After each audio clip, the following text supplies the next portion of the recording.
la peur au ventre, l'aile de l'opposition présente à Genève qui n'est plus en odeur de sainteté avec les composantes auxquelles n'appartient pas le candidat du FCC.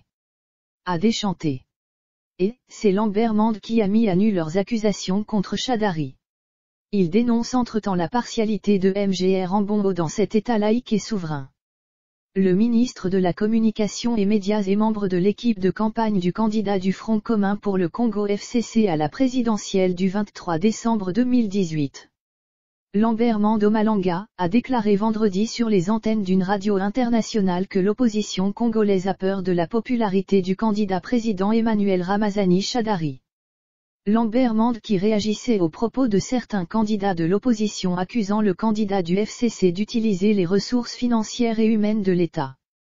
A considéré ces allégations comme une fuite en avant soutenante où il ne suffit pas de dire qu'une personne a commis une infraction pour que celle-ci soit établie. Encore faut-il que l'accusation soit étayée des preuves. À une question sur la présence du président de l'Assemblée nationale, du Premier ministre ou de tel ou tel autre membre du gouvernement dans l'équipe de campagne de Ramazani Chadari, Lambert Mende a répondu que la loi congolaise permet à un ministre, un député, un président de l'Assemblée ou un Premier ministre de faire campagne pour quelqu'un dont il est convaincu de la justesse du programme.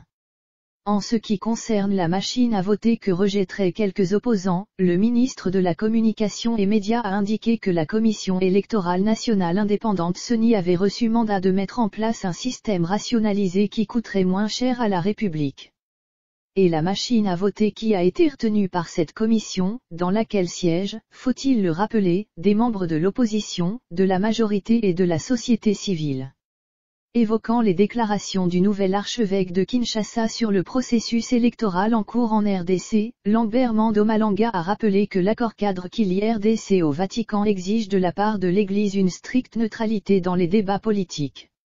Ajoutant que dans ses déclarations, l'archevêque Fridolin Ambongo prend nettement position en faveur d'un camp contre un autre camp. Ce qui est condamnable. A-t-il souligné. En réponse aux préoccupations soulevées par rapport aux mesures de décrispation contenues dans l'accord de la Saint-Sylvestre, le ministre Lambert Mende a indiqué que les cours et tribunaux ont décidé sur les conditions d'éligibilité des candidats en toute liberté. Ces instances judiciaires prennent leurs décisions selon l'intime conviction des juges mais non selon les amitiés ou les affinités des évêques ou des archevêques. La Cour constitutionnelle a jugé qu'une personne condamnée pour subornation des témoins est une personne condamnée pour corruption. Et la Constitution exclut de l'éligibilité toute personne condamnée pour corruption. A-t-il conclu. Cohésion nationale, la PCB prend corps dans les provinces. Sous l'initiative du chef de l'État, Joseph Kabila Kabange, la plateforme des communautés de base.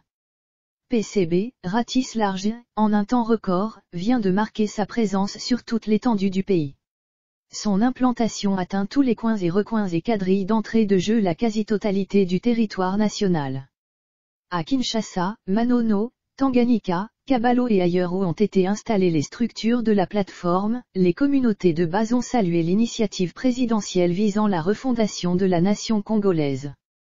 Gage du réel sentiment national et de la défense des intérêts congolais. La plateforme communauté de base PCB, initiée par Joseph Kabila Kabange, poursuit l'implantation de ces structures sur toute l'étendue du territoire national. Elle est en train de ratisser large afin d'être véritablement enracinée dans les différentes couches sociales de la population pour mieux canaliser l'énergie communautaire et traditionnelle aux fins de développement et de maintien de la cohésion nationale. Après l'espace Kasaï, la PCB a procédé, en début de semaine, au renforcement de sa structuration au niveau des communautés de base de la ville-province de Kinshasa.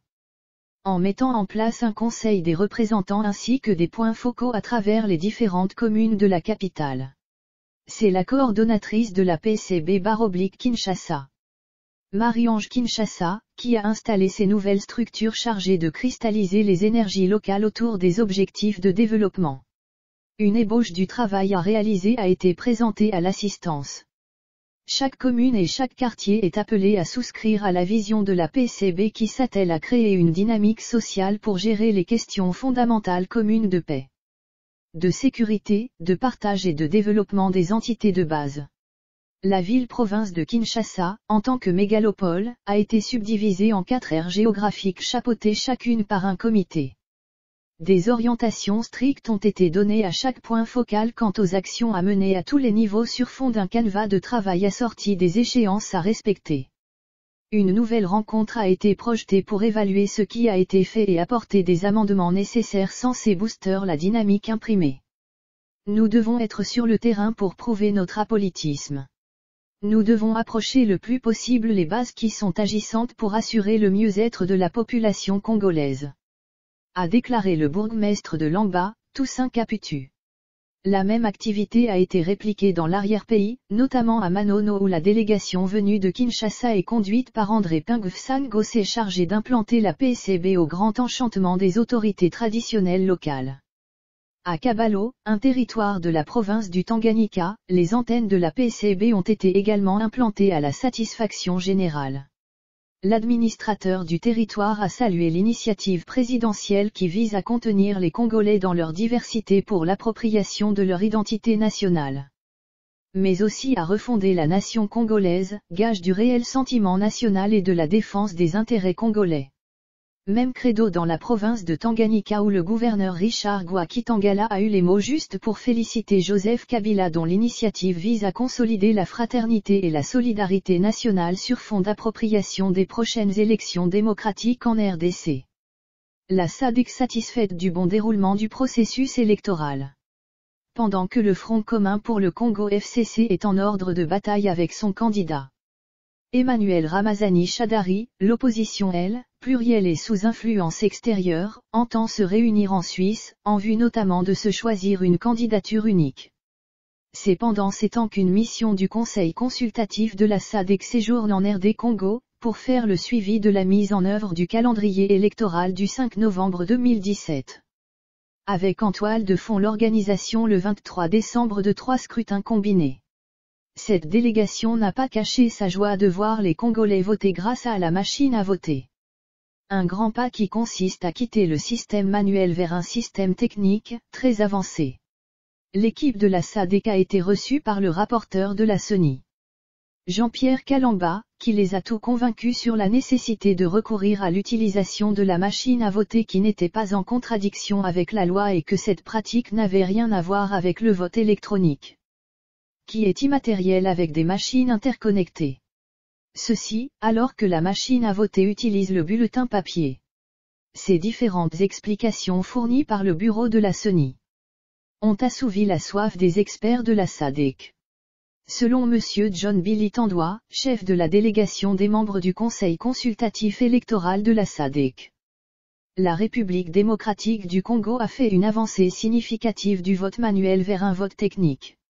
Dans le vote manuel, fait-il savoir, on avait un bulletin de vote qui avait énormément de pages à parcourir pour retrouver son candidat, voter et le déposer dans l'urne. Avec la machine à voter, on a un seul bulletin pour 3 élections et en 2 minutes ou moins, tout est fini. C'est un grand pas de quitter le système manuel vers un système technique très avancé. Pour Jean-Pierre Kalamba, la CENI se sent réconfortée du soutien de la SADC dans pareilles circonstances, où la RDC tend vers sa première alternance démocratique depuis 1960. Il s'est réjoui du fait que les membres de la SADC ne sont pas venus à Kinshasa les mains vides. Ils sont venus avec des techniciens qui vont continuer le travail avec nos techniciens pour examiner des voies et moyens de nous accompagner en termes de déploiement. La SADC promet également d'envoyer d'ici le 12 décembre, une forte équipe d'observateurs dans toutes les provinces et au besoin examiner la possibilité de nous venir en assistance technique comme ils l'ont fait en 2006 et en 2011. Souligne le rapporteur de la CENI. La SADC est restée cohérente. Déjà au mois de septembre dernier, la mission du Forum des commissions électorales de la SADC-CF-SADC avait séjourné en RDC et son verdict était sans appel, avec pour objectif la préévaluation du processus en vue de déterminer la nature et l'étendue de l'appui du Forum aux élections de ce pays membre. La mission s'était dite satisfaite de l'exécution du calendrier électoral qui est tel que l'on est assuré de la tenue effective des 3 scrutins prévus présidentiels, législatif national et provincial dans le temps imparti. Elle recommande à la CENI de maintenir le même élan et le même engagement dans l'exécution des activités du calendrier qui reste à décliner. Elle avait constaté, au plan politique et social, la particularité de la RDC dans la région au regard du nombre des partis et regroupements politiques et encourage la CENI à maintenir le rythme de concertation avec les uns et les autres afin de garantir la transparence du processus. Elle avait déploré à cet effet l'absence des témoins des partis politiques lors des opérations d'identification et d'enrôlement des électeurs autant qu'à l'étape d'inscription et traitement des candidatures.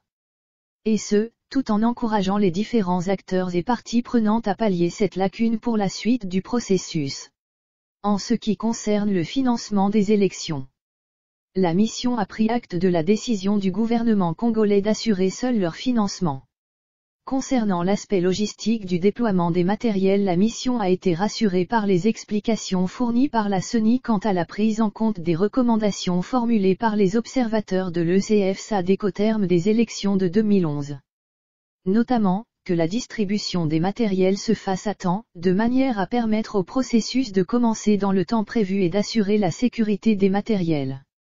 S'agissant de l'usage de la machine à voter, la mission, qui a expérimenté ladite machine et reçu les plus amples explications, à son sujet, avait constaté que cette machine vient résoudre des problèmes réels auxquels le pays était confronté du point de vue de l'organisation logistique de ces élections. Notamment l'impératif de réduction tant des délais que de leurs coûts. Elle salue cette innovation congolaise et en félicite la CENI tout en l'encourageant à expliquer et sensibiliser davantage la population et les acteurs politiques afin de lever tout malentendu à ce sujet.